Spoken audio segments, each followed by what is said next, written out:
Yeah. Gas has worked effectively for 100 years because it's easy, it's convenient, it's available, and our goal is to make electric mobility as fast, cheap, and convenient as gas. Broadcasting from Washington, D.C., this is Insider's Guide to Energy.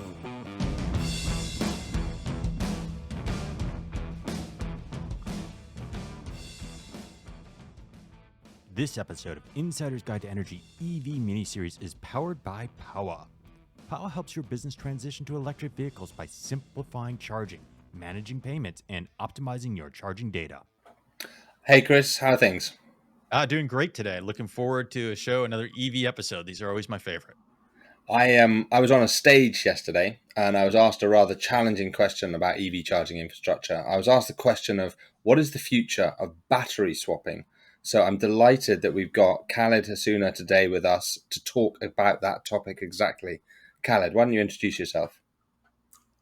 Sure. It's a pleasure to be here and talk to you guys. I'm Khaled Hassounah. I'm the CEO and co-founder of Ample, which, as I think you give it away, is a battery swapping company in the electric mobility space. And if you had been me, sat on that stage yesterday with a rather challenging audience of electric vehicle experts in front of you, what would you have done to describe your business to them to help them understand where you think the future of this technology might be? Sure, sure. I mean, the first thing I would say is that people are treating electric infrastructure or electric mobility infrastructure as if everybody's driving an electric car. And I think that's not true yet. We're barely scratching the surface. We have less than 1% of humanity driving electric cars. And every time you make that massive of a shift, you're going to have to understand where the bottlenecks are. You can't assume we already know what the answer is, right? You're going to try to understand what the challenges are, what's going to make it difficult, what makes it expensive, what makes it hard to roll out.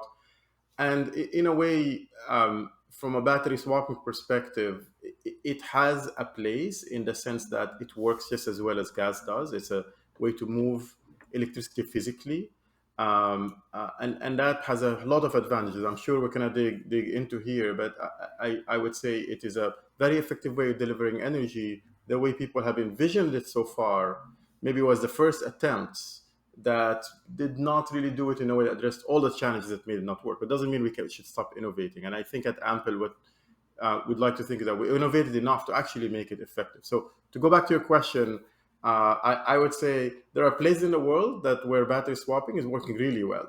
I mean, you look at kind of Asia in general and China in particular, and it's probably growing a lot faster than charging is, just because it solves a lot of fundamental challenges charging has not solved. Now, one thing that's important to disclaim when you talk about battery swapping is that no one is trying to create a solution that solves all of the problems, right? There's a reason five of the largest 10 companies in the world, all of them put gas in your car. It's because the problem is so massive, you're going to need all kinds of solutions. So charging works, makes sense, has certain use cases, but there's a lot that is not met by it, and that's where battery swapping will shine.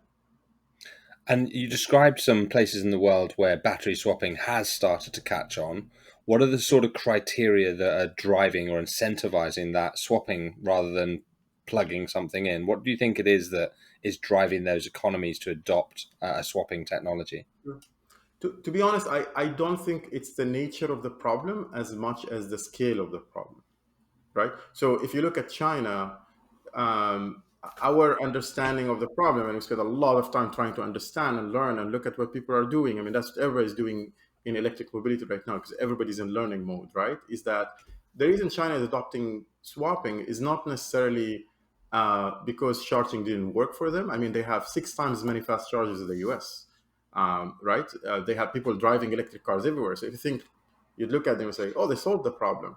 But because they scaled so much, they found the limits of that solution. They understand that it works really well for a big part of the use case.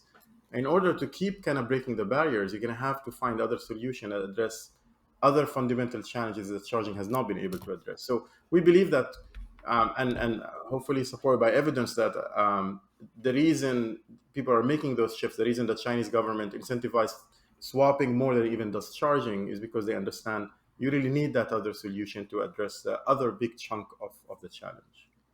But is that really a need, or is it, as you said in your opening, that we're early in the whole game, right? So when battery technology gets better and I can charge quicker and the infrastructure is in place, is there still the need to swap? Is there still a value there? There is. We do strongly believe there is, and mostly because I think the need is not what you'd expect, right? Like so often people think that challenge with chargers is installing chargers, and that couldn't be further from the truth, right? Like so that's the problem if you have a garage and you want to put a charger to charge your car. You're at the last kind of step where all you need to do is to put that charger so you can actually plug it in.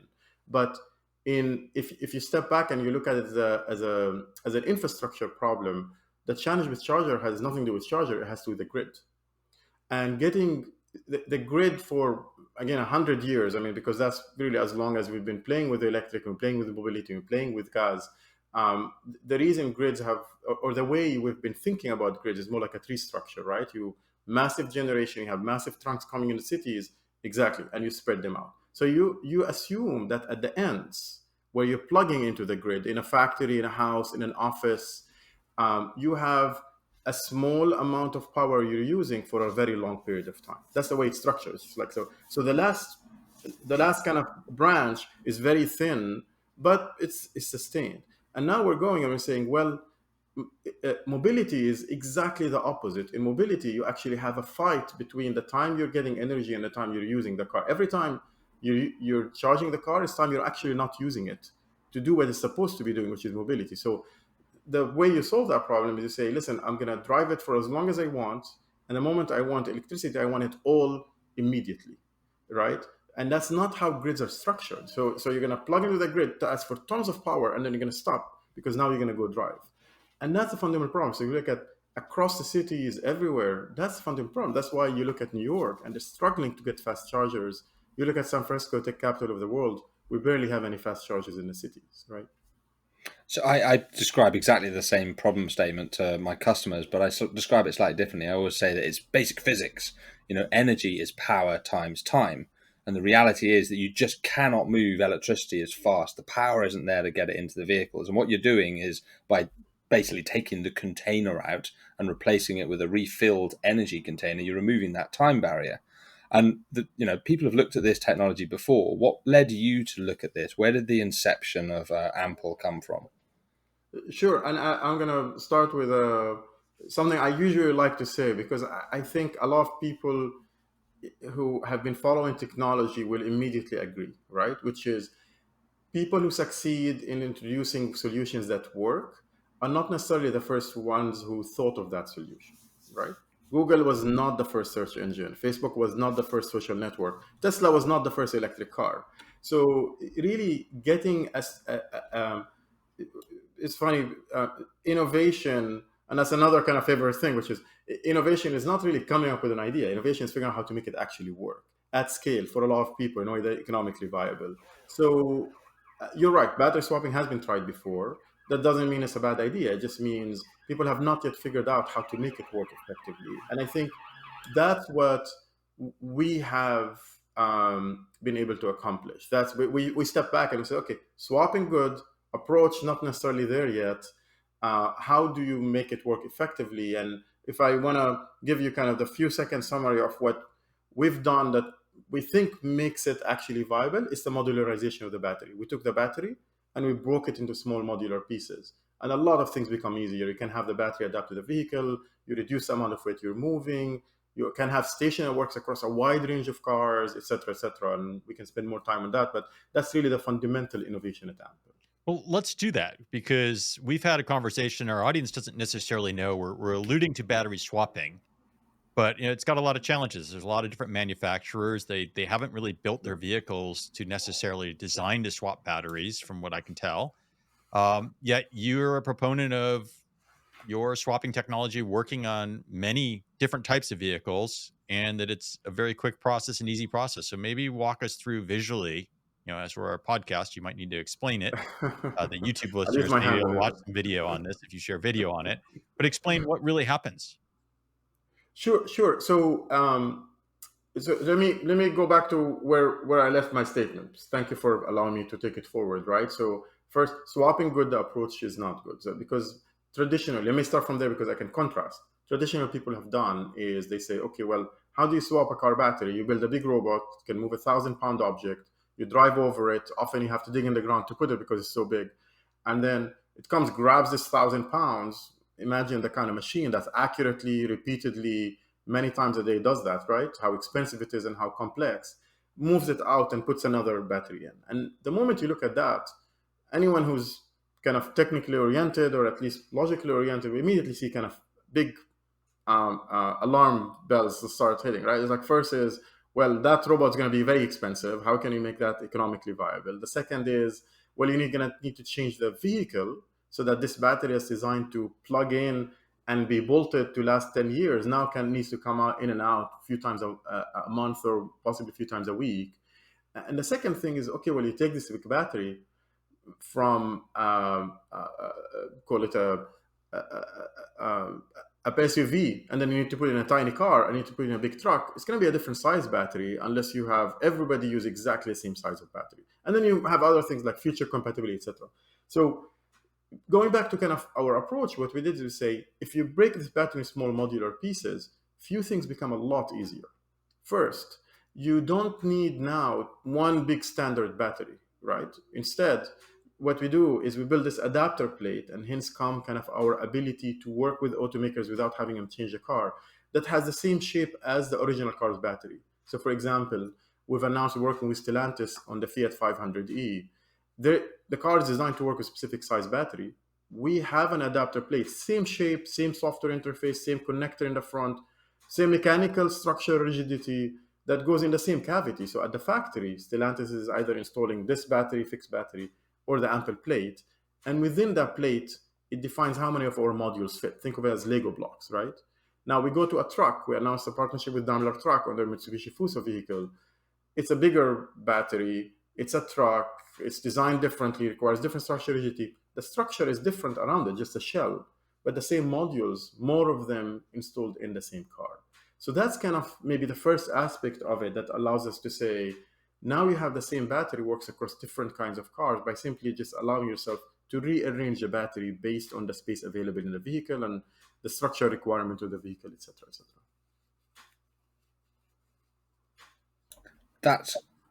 That's quite insightful, because the thing that went through my head is when you mentioned Daimler trucks. Daimler, when they launched their initial trucks, they were using Mercedes car batteries configured inside them. I'm driving a Mercedes at the moment. So in theory, there's not a long way to go to imagine that the Mercedes team might adopt the ample plate, the adapter plate. You'd work out what the configuration of modules was, and theoretically my car could become a car that was compatible with your charging stations. But do I need to configure that car before I buy it, or do you adapt it after I purchased it? Yeah, that's a very, very good question. Just first to comment quickly on what you're saying, I think that's probably the automakers. That's the one thing they're super excited about when we start working with us, is that we don't require them. I mean, Mercedes kind of reuse the battery. Most actually automakers don't. Like the Fiat 500e is completely different. The battery in the EK0 platform is completely different than the Ram ProMaster that Stellantis just announced, 110 kilowatt hour, and they literally need to redevelop a whole battery from scratch every time in each one of their car platforms because they're very different needs. But the beauty is now the same core module works across all of these cars, and that means that also it reduces the cost of development, but also all of them can get 100% charge in 5 minutes, right? So to your question, the approach we take, we never wanted to be an aftermarket company. So our approach was not you buy your car and then modify it so that it works. We want to work with the automakers, and that's every automaker we announce, we're actually integrating with them at the factory. So when you buy your vehicle, it comes with ample technology, right? So the reason to make it easy to kind of be a drop-in replacement, mostly to reduce the complexity of engineering to integrate us so we can go to market faster, and also not take away their flexibility and be able to design the vehicle any way they want to keep advancing it. We don't want to kind of restrict them.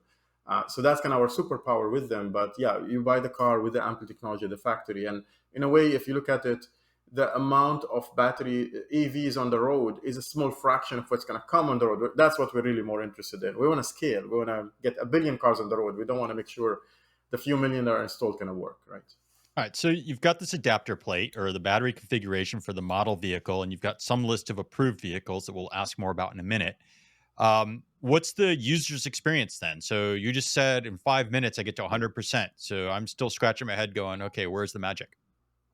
Yeah. No, it's good. So you look for same way you search Google Maps or Apple Maps, I guess, whatever you prefer to find a gas station. You search for ample swapping station. You drive in. Once you arrive at the station, our plate in the car is wirelessly connected to the station, so we can know which car it is. We do the magic authentication to make sure you are who you say you are and what your car is. The station actually adjusts itself because the station is designed to be flexible. It can handle different wheelbases, different track sizes, and our robotics is flexible to pick up the battery anywhere because it's different arrangement as we described, right? So anyway, it arranges itself. First it asks you, are you sure you want to swap? We don't want to move robots without knowing you want to. You say yes.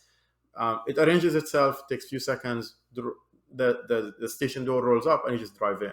Now we guide you in the drive, so it kind of think uh, a bit cooler car wash, right? Like where we're telling you, giving you lights, making it easy. You go in, you align, but then the moment you're in the right place, and people get it very quickly. It's really easy. Then we say, okay, are you ready to swap? We just want to again get confirmation. You're interacting with the user. You say yes, and then the system autonomously actually swaps your battery. We lift the car, the our stage or kind of robot comes in, picks them one at a time, and then removes the battery modules, put new ones in, puts these trays back in the car. The car comes down and you drive off. Now, I'm trying to describe it using my hands. I'm not successful. If you go to our website, you can see kind of a quick video that shows you robotics. But in effect, to make it a lot simpler, you drive in, you wait for a few minutes, you drive off with 100% charge. That's a user experience. That's what you see.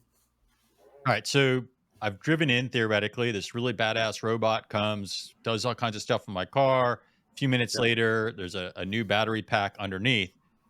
That goes to ownership and business models, right? So if I Absolutely. buy an EV today and it's got a battery in, a huge part of that cost is probably that battery. So if I'm a Yeah. manufacturer and I want to have some flexibility, or maybe I want to have a different way of financing, let's talk about this new model of batteries. So who actually owns this battery and how does it get paid for? Yeah. So let me again, as I'm gonna do again and again. I'm gonna take one step back before I can jump in. Yeah, we people have been using gas cars and owning them and leasing them and financing them for a long time, right? And then what we've done to people is we went and we said, hey, we're gonna give you this new car. It's 30% more expensive, and guess what? The most expensive part of the car is the one that's going to go bad first. So you're going to have to make sure you charge it very carefully, and if you don't, you're gonna lose value, thousands of dollars. But listen, even if you do, this is going to lose value over time, and your car, the whole car, is going to lose value, and residual value at the end of life is going to be a lot lower. And you see tons of Nissan Leafs around with 40 miles of range that are worth $2,000, right? These cars should have been worth $12,000. So we don't think that's a good approach. We think you should not be owning your battery. That's not a good idea, because it's the part first that has a different lifetime than the rest of your car. Second, you should not be responsible for, please make sure this works really, really well. Instead, it's just a gas tank. You just want to get energy into your car. So our approach would be, you buy your car without the battery. You don't even worry about it. You pay us a subscription, and we'll make sure you always get a battery as good as needed for as long as you need it. So if you don't want to use it after 4 years, stop paying subscription, you move it to the next person. If you want to use it for 12 years, you can do that. And one quick thing just I will mention also is that over time battery will get good. We're now in the early, I don't know if you remember when iPhones first came out, everybody was afraid of buying an iPhone because in 3 months there's going to be a better iPhone coming out, or Android phone. So we're in that phase that we know the battery will get better. Now we're actually giving you that for free. As long as you pay a subscription, over time, we keep advancing the battery and giving you more range. So I'm getting quite excited about quite a lot of this, because what we've seen with automotive manufacturers is they've had to continually improve their battery and get Right. more kilowatt hours squeezed into the frames, and the cars are going up and they're getting bigger and all this sort of stuff. But what you're actually describing is like your car's battery will get better over time because batteries will get better over time. And by the way, if a bit of that battery goes bad, one of the modules goes bad, I'm assuming you swap it out. That disappears and Correct. gets sent off on a different route. And next Correct. time when you turn up, you get a really good module. The technology will That's correct. improve. And like you say, you're buying into an ecosystem which will improve as your vehicle improves. There's a lot of really cool stuff about this that suddenly changes the way that people will interact with that vehicle. The Mhm. question, of course, is can you build up a big enough ecosystem for people to buy into it? Where are you on that ecosystem development journey? Because we've mentioned two OEMs. Where's it going? Where are we getting to? Yeah, yeah. No, it's a good question. So let me touch on that. So when we say two OEMs, those are the two OEMs we've announced, right? Like it takes us kind of few months to a couple of years of work, coordination, safety testing, validation, etc. before we get a car on the road. And we're actually working with a much bigger number of OEMs. So we've announced Stellantis, we've announced Daimler Truck, kind of top automakers in the world, top three. I mean, I think Daimler Truck, I think, is by far the largest truck maker in the world. But we're working with a few more. I can't say names, but let's just call them all of them top five automakers in the world. So I think within kind of months, it's going to be obvious that the vast majority of large automakers in the world, all of them are integrating Ample technology into it. So I'm making a big statement. And our rollout, just quickly, would be that the beauty of what we're doing is that we can roll out to demand. We're not kind of building chargers and hoping people come. We understand exactly where the sales are, where they're happening. We're coordinating with our partners, especially with our focus on fleets initially. We know where the demand is. Once you build enough stations, kind of think of gas station. Once you build enough stations in a geographic area, think the Bay Area, we're already covered. You go anywhere from Oakland, San Jose, San Francisco, and anywhere in between, you're within 5-10 minutes of a swapping station.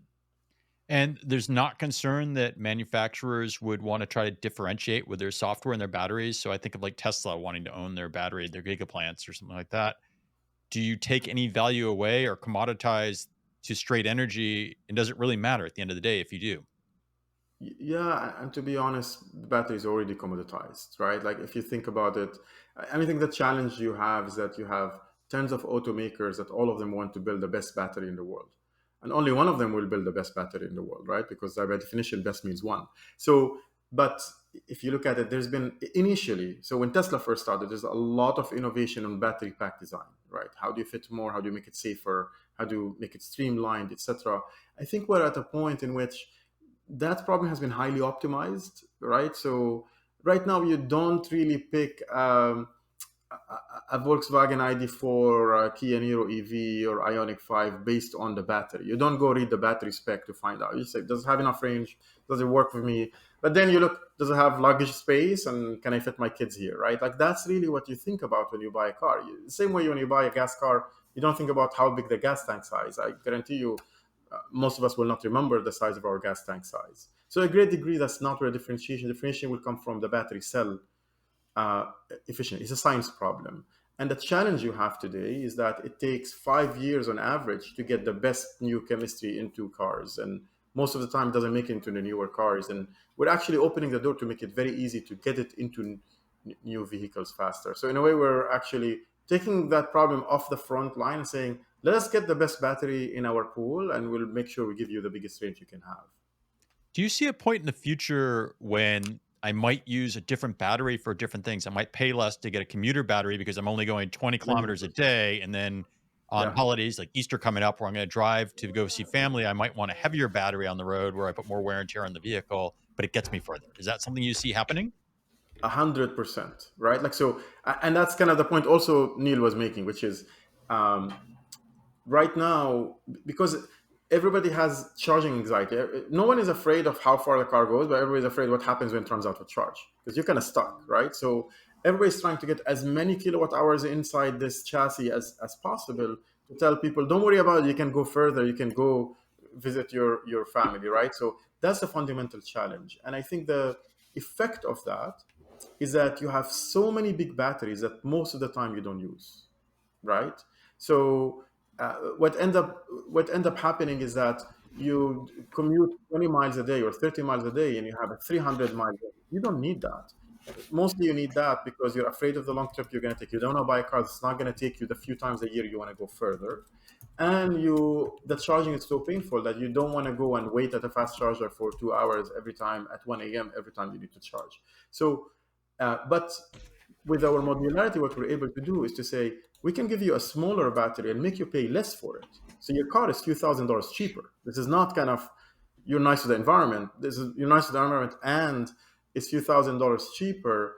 But then at the same time, also, when you want to take a longer trip, we can put more modules in your car. So can I go back to that battery swap? I arrive in my Fiat 500. I'm off on. I'm just doing my daily commute. The plate comes off the bottom of the car, and the modules are arranged on it. And you swap the modules and you put the plate back in the car. Is that a correct description? Kind of, yes. So I'm sorry. So there's three components. There's a plate Yeah. that's installed in the car. The plate never comes out. Okay. Right, that stays in the car, and that's connected the same way the original with a big connector, etc. Inside that plate, there are battery trays, which is our unit swap, and these trays is what holds our battery modules. So think of it like the kind of pulling a drawer, but we're kind of pulling it out completely. We remove the modules, put new ones in, we get the drawer back or the trays, and we put them in. So nothing stops you filling half the trays and giving you half the weight, which reduces the weight concern around EVs. You get your daily commuting all sorted. You come back for another swap at the end of the week. I'm going away for the weekend. I fill all the trays. Now I'm fully loaded. I got my maximum range. And if I do go further than my range, I just pull over another swapping station. That's exactly right. Starting to become quite an elegant answer to the problem of, the charger anxiety, the range anxiety, and of course the other business models that spin up off the back of that. I'll tell you something funny, which is a Tesla uses a third of the energy stored in its battery, moving the battery around. Right? That is like why do you do that? Like so, and there's good reason because really, once you buy the car, you're stuck with it for 10 years or however long you want to own it. And now we're saying no, you're not. Like you can just choose. You want less weight. You can even it has tons of application in commercial application when you're delivering goods. You're often fighting between the weight of the car and the weight of the payload. And now, if you have less weight of the car or less battery weight, you can actually put more goods inside that truck and deliver more. So it just works in so many ways to be able to have the flexibility of saying, if I don't read the range, let me not pay for the cost and the weight of that range. Now, I hear it in principle. I'm always a little bit of a pessimist and a little bit skeptical. How big do these facilities need to be? Because if I'm in a metropolitan area and I have a lot of batteries to swap and they're not that small, or if I'm on the side of the highway, so I'm on the interstate and I pull over into the, let's assume you get a contract at one of the interstates and I go in and want to change my batteries, you probably need a pretty big inventory of batteries sitting there. That's my assumption. That's a good question. So, I mean, there's two components to that question, right? Like one of them is how big are the stations, and the second is how big is the inventory, right? So first, let's address them quickly. So first, how big is the station? So because of modularity, the stations are a lot smaller, right? So if I take a big battery, I need space just to move that battery around. So the reason kind of a lot of these pack level swapping, build underground and build big building is the battery itself. If you're moving a car or maybe half the width of the car or the length of the car, you need tons of space just to move it around to be able to arrange it. In our case, we break it to small modules. Literally, we have a shelf in which we plug in batteries that are this big, right? So in a way, the Can you verbally describe that? Because our audience, a lot of folks are listening, not watching you. Sure. So in a way, instead of taking the whole pack out, we're moving typically kind of 1/10 to 1/15 of it, which is the size of the module. So that's a much smaller module. It's kind of twice the size of your laptop. That's kind of how big it is. It's very, very small relative to the size of an EV battery, which is really a lot bigger. It's usually a dining table size, right? So for that size, you need a lot less space to move it around. And literally, you arrange it on a shelf. So in our station, we have a thin compartment where there's a shelf of batteries, and we have a pick and place mechanism, inserts in the shelf and takes another one out. In effect, the result of that is that our stations are actually pretty small, right? So we can drop a station, install a station in 3 days. Literally, we build it at the factory, we just drop it on the ground and we turn it on and we have a swapping station. So it's that simple to install, and it fits in 3 parking spots. That's all we need. Just give us 3 parking spots and 3 days and we'll get a station up and running. So first, the stations are very small, and because we don't need construction, we're not digging in the ground, we don't need tons of space, we don't need lots of power. We said we reduce the power requirement. That's how we can deploy in urban spaces a lot easier, a lot faster. So if you look at San Francisco, you look around, there is how many places are there where there's a megawatt connection, you can do construction, and you need to use it for 10 years? How many places there's 3 parking spots with a 100 kilowatt connection you get from the building next door, and you can lease for 2 years? So that makes it a lot easier. I'm happy to address the inventory question, but I'll let you kind of ask me about it later if that's important. Yeah. So I'm supremely excited about this, and we've started to hear and see signs of battery swapping emerging around the world. As a business, how old are you? How long have you been operating, and where are you on that journey to being able to enable me, sat here in the UK, roll out the door and swap my battery rather than charge my battery? Sure. We're as a company, we've been a little over 9 years old. So we're kind of an adolescent startup. Uh, but we really spent the first 7 years of Ample hiding in a garage just developing technology. We did not, like we announced 2.5 years ago, because we didn't want to do, and that's kind of my co-founder John. This is now our first rodeo and our second company together. We don't want to have a dream and go tell the whole world about it. We want to first make sure it's real, we can bring it to reality. Spend a lot of time in a garage really just playing with technology. For the last 2.5 years, we've been rolling out technology just to demonstrate in the real world. But really, we know that our critical mass will start once we're fully integrated into an automaker. So you can just go buy a car with AMP technology. And recently, that's been our prime focus, and that's why we're announcing some partnerships and working very actively on others. All right, that leads me to my last question of this interview, which is a crystal ball. So you're pretty bullish. You've been working on this kind of quasi stealth mode, and then you've come out and you've gotten some proof of concept.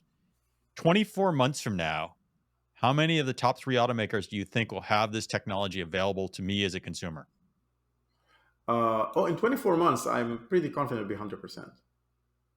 All right, we're going to come back and we'll play that soundbite Should we back. put time on the calendar? I will absolutely mark that on the calendar. This has been a fascinating journey. I'm excited to hear about the technology. I'm still a bit of a pessimist because when it sounds too good to be true, I always worry a little bit that maybe Neil and I have been friendly and we haven't really pushed the edges. I assume some of our listeners will add comment or questions in the comments. Please do in the YouTube, on the LinkedIn. If we didn't cover it, just ask. I'm sure we'll get an answer when we're there. Thank you so much for being a guest on the podcast today. It's a great conversation. Thank you, guys. Really appreciate it. For our audience, we hope you've enjoyed this episode of the Insider's Guide to Energy EV series. If you have, don't forget to subscribe. Do watch us on YouTube and do subscribe there. And we'll see you again next time on the Insider's Guide to Energy EV series. Bye-bye for now.